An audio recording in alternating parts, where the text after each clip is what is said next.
معاشی اصلاحات، آپ تو حکومت کے بڑے شدید ترین ناقد ہیں، آپ کیا کہتے ہیں کہ حکومت کس طرف جا رہی ہے؟ معاشی اصلاحات جو پیکج لائے ہیں اس پہ آپ کی کیا رائے ہے؟ دیکھیں یہ ایک ورد ہے، ایک وظیفہ ہے جو ہر حکومت اس کو اپناتی ہے کہ جی ہمارا بجٹ نہیں ہے، ہم معاشی اصلاحات لے کے آ رہے ہیں. تو یہ ضرورت ہوتی ہے نا کہ آپ بجٹ کے بعد جب دوسرا بجٹ لے کے آتے ہیں، اپنے نئے ٹیکسز لگانے ہوتے ہیں، تو ذرا ٹیکسز لوگوں کو لگے ہیں نئے دیکھے لگے ہیں نا، بیچ میں ایڈ کون ہوئے سے؟ ہیں، بیچ میں ٹیکسز ایڈ ہوئے ہیں. انہوں نے جو وہ ہے نان فائلرز کے لیے انہوں نے ٹیکسز ایڈ کیے ہیں، اور بھی ایڈ ہوئے ہیں. نان مجھے فائلر کو بالکل ٹیکس سے چھوٹ دی گئی ہے نہیں، لیکن نان فائلرز کو جو دی گئی ہے، چھوٹ دی گئی ہے، اس کے اندر بھی کچھ چیزیں ہیں، ان میں کچھ چیزوں میں ان کے اندر عائد ہوا ہے ٹیکس، اور کچھ چیزوں میں کم ہوا ہے.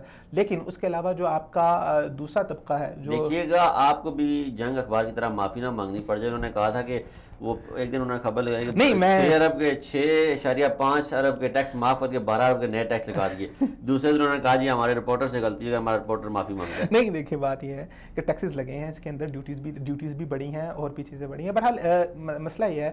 اچھا، مجموعی صورتحال مجموعی طور پر آپ کیسے دیکھتے ہیں؟ مجموعی طور پہ ابھی تک تو جو منی بجٹ آیا ہے، اس کے ہمیں کچھ اچھے مثبت نتائج دیکھنے میں آئے ہیں. آپ کی جو اسٹاک ایکسچینج ہے اس کے اندر، اس کے پوائنٹس کے اندر اضافہ ہوا ہے. پھر ابھی آنے سے پہلے میں اس کی کیا وجہ ہوئی ہے کہ راولپنڈی، لاہور، فیصلہ آباد، گوجرانوالا، کراچی، کوئٹہ، جتنے بھی ہمارے پاس چیمبر آف کامرس تھے، ان کے سربراہان نے کہا ہے کہ پہلی دفعہ پاکستان میں کوئی فلائی بجٹ آیا ہے جس سے کاروباری طبقے کو فائدہ ہوا ہے.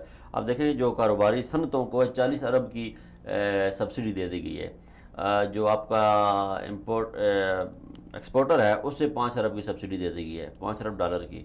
یہ تو آپ اس میں 5 ارب روپے کی سبسڈی دینا، اس میں آپ کیا کہیں میں گے؟ دیکھیں نا، میں آپ کو سبسڈی بتاتا ہوں. ٹیکس کی مد میں دی گئی ہے، یہ نہیں کہ آپ یہ کہیں کہ انہیں سبسڈی کوئی دے دی گئی ہے حکومتی پیسوں سے، انہیں ٹیکس کی مد میں سبسڈی دی گئی ہے. وہ سبسڈی انہیں دیں گے تو بھائی جان ڈالر پاکستان آئیں گے نا. بزنس